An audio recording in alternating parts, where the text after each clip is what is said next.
আজ ঠিক সকাল 10:45 ওল্ড মালদা থানার অন্তর্গত বালিয়া নবাবগঞ্জ পিয়াজি মোড় হইতে মঙ্গলবাড়ি পর্যন্ত রামনবমীর শোভাযাত্রায় বর্তমান 50 মালদা বিধানসভার নির্দল প্রার্থী নিতাই মণ্ডল সাধারণ মানুষের মতো সেই শোভাযাত্রায় অংশগ্রহণ করেন। তিনি প্রথম দিকে ছিলেন, সেখানে উপস্থিত ছিলেন বর্তমান মালদার বিজেপি প্রার্থী গোপালচন্দ্র সাহা এবং উত্তর মালদার সাংসদ খগেন মুর্মু এবং মালদা থানার কর্তব্যরত পুলিশ অফিসার এবং কেন্দ্রীয় বাহিনীর জওয়ানেরা। এ পর্যন্ত ঠিক ছিল। ঠিক শোভাযাত্রা চলাকালীন দহঘাট প্রাথমিক বিদ্যালয় নামক স্থানে যাওয়া মাত্রই মালদা থানার পুলিশ ও কেন্দ্রীয় বাহিনীর সামনে 3 নম্বর ওয়ার্ডের কাউন্সিলরের স্বামী গণেশ হালদার প্রকাশ্যে অগত্য ভাষা প্রয়োগ করেন এবং র্যালি থেকে বেরিয়ে যেতে বলেন নিতাই মণ্ডলকে।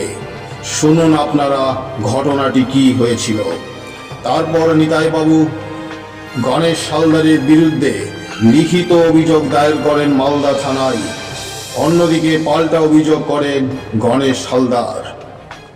আপনারা দেখছেন বেঙ্গল হেডলাইন্স বাংলা। বলে না তো আমরা তো র্যালি না হলো তো আপনি র্যালিতে কতদিন ধরে আছেন? কেন কতদিন আছেন কেন এখানে কি আপনি কি করব কি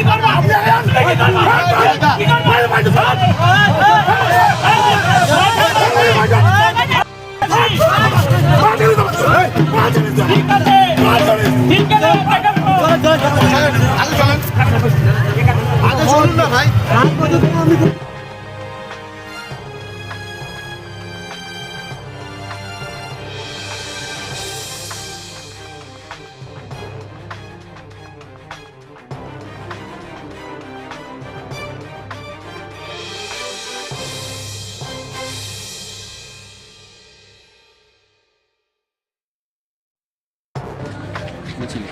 আজকে পুরাতন মালদা পৌরসভার অন্তর্গত 1 নম্বর ওয়ার্ডের যে পিয়াজি মোড়, সেই মোড় থেকে আজকে রাম নবমী উপলক্ষে যে বর্ণাঢ্য শোভাযাত্রা বের করা হয়েছে, সেই শোভাযাত্রায় আমি অংশগ্রহণ করেছি। শোভাযাত্রায় অংশগ্রহণ করাকালীন, পথ চলাকালীন 3 নম্বর ওয়ার্ড কাউন্সিলরের হাজব্যান্ড গণেশ হালদার, পিতা মৃত শম্ভু হালদার, তিনি আমাকে অকথ্য ভাষায় গালিগালাজ করে আমাকে র্যালি থেকে বের করে দেয় এবং আমাকে প্রাণনাশের হুমকি দেয়।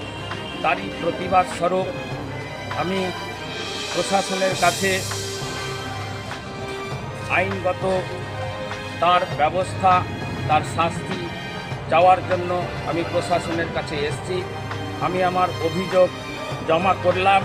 প্রশাসনের কাছে আমার বিশ্বাস আছে আমি ন্যায় পাব এবং ভবিষ্যতে যাতে আমার উপর কোনো রকম হামলা না হয়, হামলা করতে না পারে, আমার জীবন নাশ না করতে পারে, তার জন্য প্রশাসনের কাছে আমার আবেদন জানাবে। এখন কি করলেন?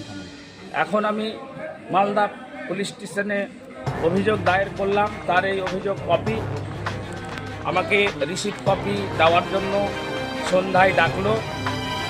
আমি অবশ্যই আসবো রিসিপ্ট কপি নিতে। আমি এই অন্যায়ের প্রতিবাদ জানাই। এই র্যালিতে বর্তমান এমএলএ গোপালচন্দ্র সাহা ছিলেন।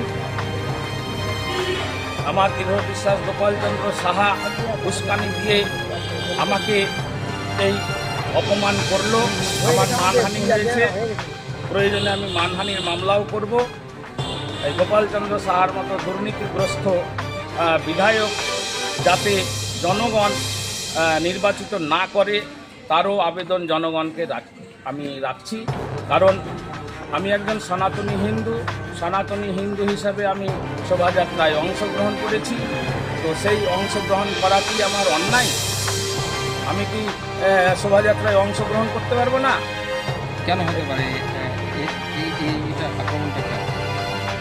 এই আক্রমণটা স্বাভাবিক কথা। আপনারা জানেন আমি একজন ভারতীয় নাগরিক। গণতন্ত্র দেশের একজন নাগরিক হিসাবে আমি নির্দল হয়ে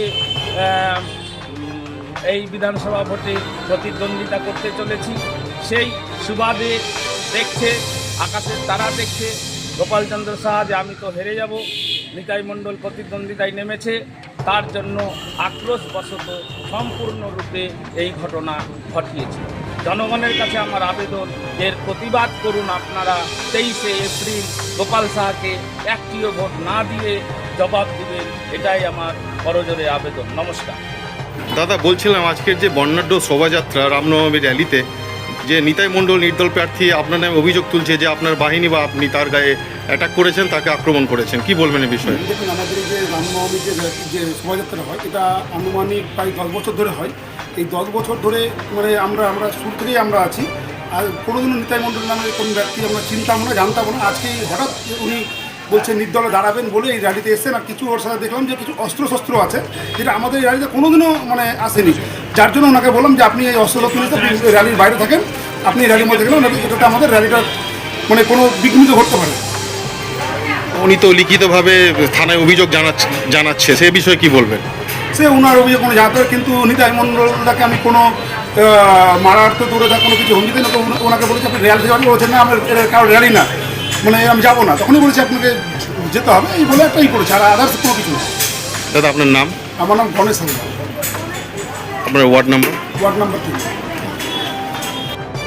বাবা গণেশবাবু, আপনি ঠিক কথাই বলেছেন, কিন্তু আপনার মুখে এই ধরনের অগত্য ভাষা, গালিগালাজ একদমই সনাতনী বলে মেনে নেওয়া যায় না। তথাপি তাহলে এই যে গাড়িগুলো দেখছেন অস্ত্র হাতে, তাহলে এই অস্ত্র হাতে এগুলো কারা?